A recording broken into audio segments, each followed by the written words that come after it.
மெய்ப்பனின் குரல் வழங்கும் திருமறை தீபங்கள்.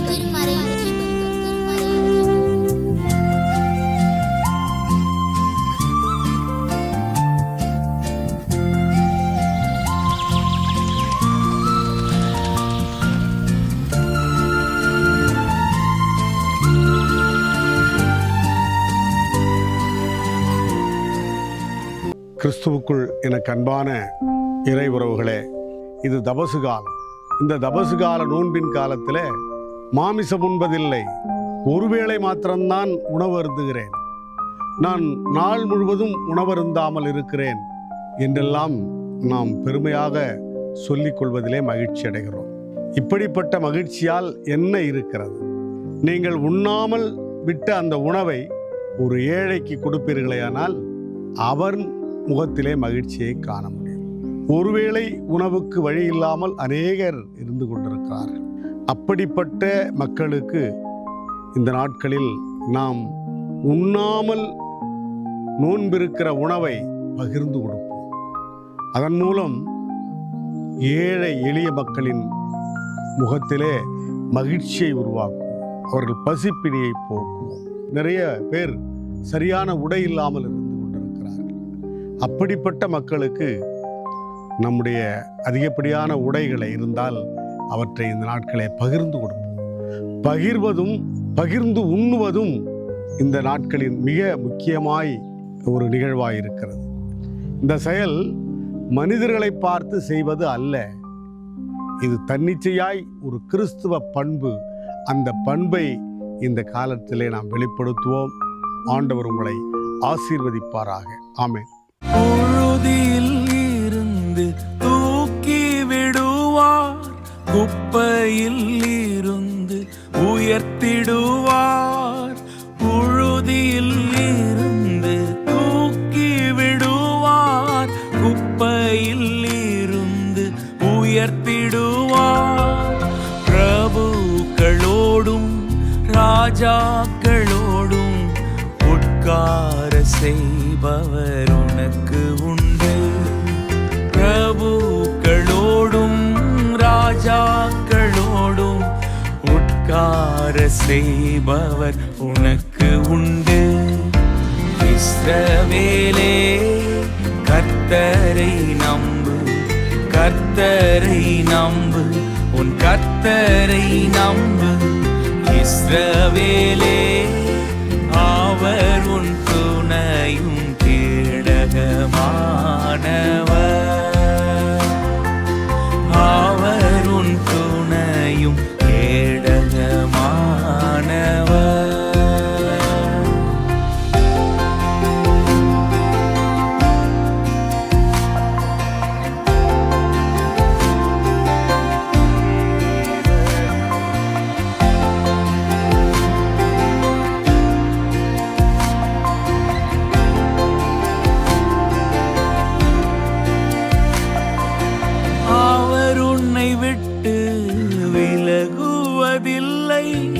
அவர் உன்னை என்றும் கைவிடுவதில்லை.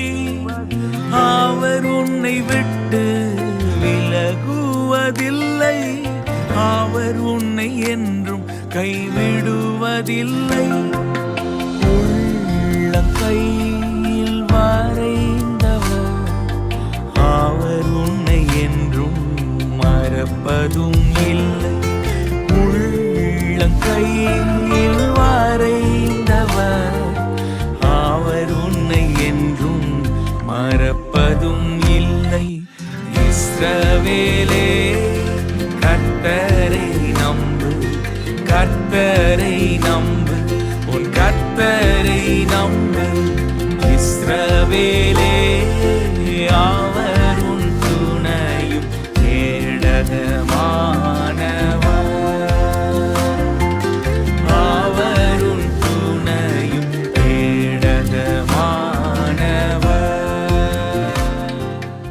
நம்முடைய பிதாவாகிய கடவுளாலும் ஆண்டவராகிய இயேசு கிறிஸ்துவினாலும் உங்கள் யாவருக்கும் கிருபையும் சமாதானமும் பெருகுவதாக.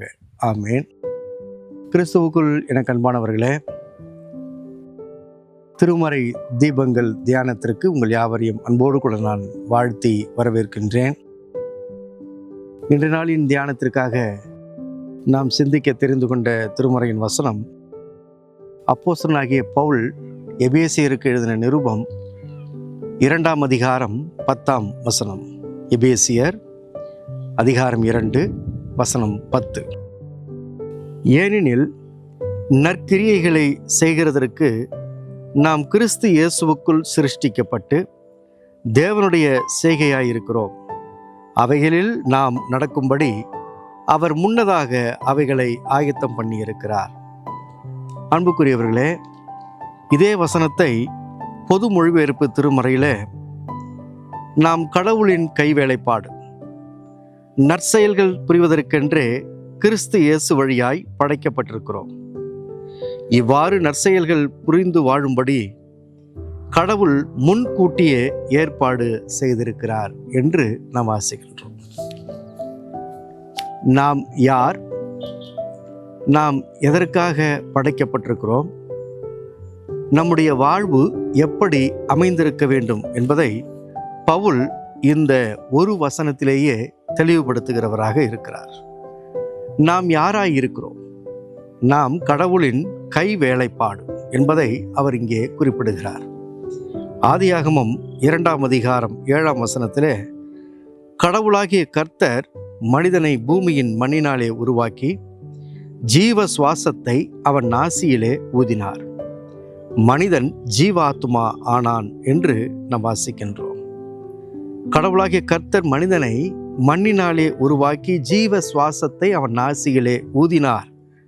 அந்த வகையில் நாம் கடவுளுடைய கை வேலைப்பாடாய் இருக்கிறோம் என்பது இங்கே உறுதி செய்யப்படுகிறது. ஆதியாகமம் 1 அதிகாரம் 26 வசனத்தில், பின்பு கடவுள் நமது சாயலாகவும் நமது ரூபத்தின் படியையும் மனிதரை உண்டாக்குவோமாக, அவர்கள் சமுத்திரத்தின் மச்சங்களையும் ஆகாயத்து பறவைகளையும் மிருக ஜீவன்களையும் பூமி அனைத்தையும் பூமியின் மேல் ஊறும் சகல பிராணிகளையும் ஆளக்கடவர்கள் என்று சொல்லுகிறதன் வழியாகவும் நாம் முழுமையாய் கடவுளுடைய கை வேலைப்பாடாக இருக்கிறோம். நாம் இந்த உலகத்தில் வாழ்கின்ற இந்த வாழ்வு அவருடைய கை வேலைப்பாடாய் இருக்கிறது என்பதை திருமறை நமக்கு தெளிவுபடுத்துகிறது. நம்முடைய வாழ்வு எப்படிப்பட்டதாய் இருக்க வேண்டும் என்பதையும், நம்முடைய வாழ்வில் நாம் ஆற்ற வேண்டிய செயல்கள் எப்படிப்பட்டதாய் இருக்கிறது, இந்த படைக்கப்பட்ட படைப்பினுடைய எதிர்பார்ப்பு என்ன என்பதையும் திருமறையின் வசனம் நமக்கு தெளிவுபடுத்துகிறது. நாம் கிறிஸ்து இயேசுவுக்குள் சிருஷ்டிக்கப்பட்டிருக்கிறோம். நற்செயல்கள் புரிவதற்கென்றே நாம் படைக்கப்பட்டவர்களாய் இருக்கிறோம். ஆதியாகமம் 2 அதிகாரம் 5 வசனத்தில், நிலத்தினுடைய சகலவித செடிகளும் பூமியின் மேல் இன்னும் உண்டாகவில்லை, நிலத்தினுடைய சகலவித பூண்டுகளும் இன்னும் முளைக்கவில்லை, ஏனெனில் தேவனாகிய கர்த்தர் பூமியின் மேல் இன்னும் மழையை பெய்ய பண்ணவில்லை, நிலத்தை பண்படுத்த மனுஷனும் இருந்ததில்லை என்று நாம் இந்த வசனத்திலே வாசிப்பதின் வழியாக நிலத்தை பண்படுத்த மனுஷன் இருந்ததில்லை என்றால், நாம் இந்த உலகின் நிலத்தை பண்படுத்தவும் பாதுகாக்கவும் நாம் படைக்கப்பட்டிருக்கிறோம். உபவாச காலங்களிலே இருக்கிற நாம் இந்த தியானத்தின் வழியாக எதை நாம் அறிந்து கொள்கிறோம் என்றால், நாம் கடவுளுடைய கை வேலைப்பாடாக இருக்கிறோம் என்பதோடு கூட கடவுளுடைய கை வேலைப்பாடாகிய நாம் கடவுளுடைய நற்செயல்களை புரிவதற்கென்று படைக்கப்பட்டிருக்கிறோம். அப்படின்னா இந்த வசனத்தில் நிலத்தை பண்படுத்த மனுஷனும் இருந்ததில்லை என்றால், இந்த நிலத்தை பாதுகாக்கக்கூடிய பொறுப்பு நம்மிடத்தில் இருக்கிறது. இந்த நிலத்தை பண்படுத்த வேண்டிய பொறுப்பு நம்மிடத்தில் இருக்கிறது. இந்த உலகத்தில் உள்ள உயிர்களை காப்பதற்குரிய, உலகத்திற்குண்டான உயிர்களுக்கான உணவை பகிர்வதற்குண்டான பொறுப்பானது நம்மிடத்திலே கொடுக்கப்பட்டிருக்கிறது. அந்த நற்செயல்களின் வழியாக நாம் இந்த உலகத்திலே வாழ அழைக்கப்பட்டிருக்கிறோம்.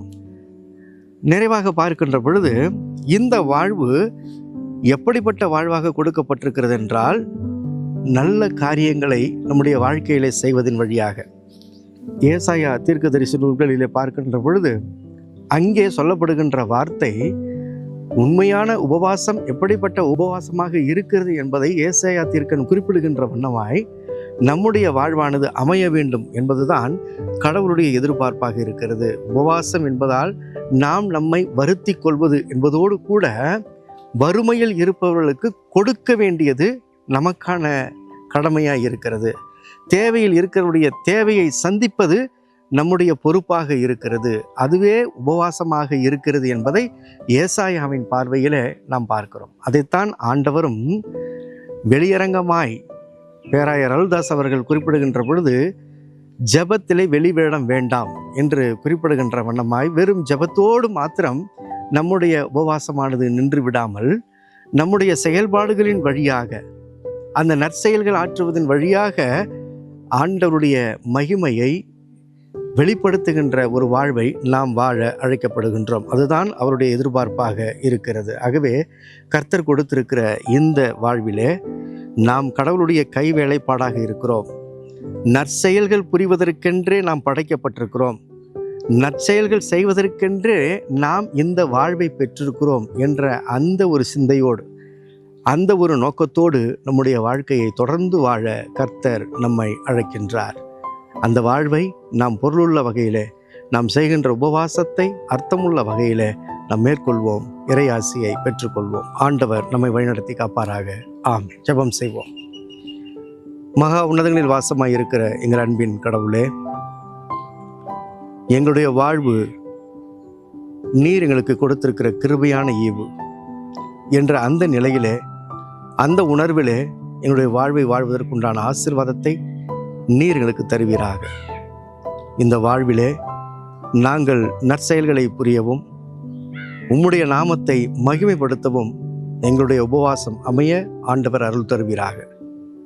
சிலுவையின் நிழலில் எங்களை நாங்கள் ஒப்பு கொடுக்கின்றோம்.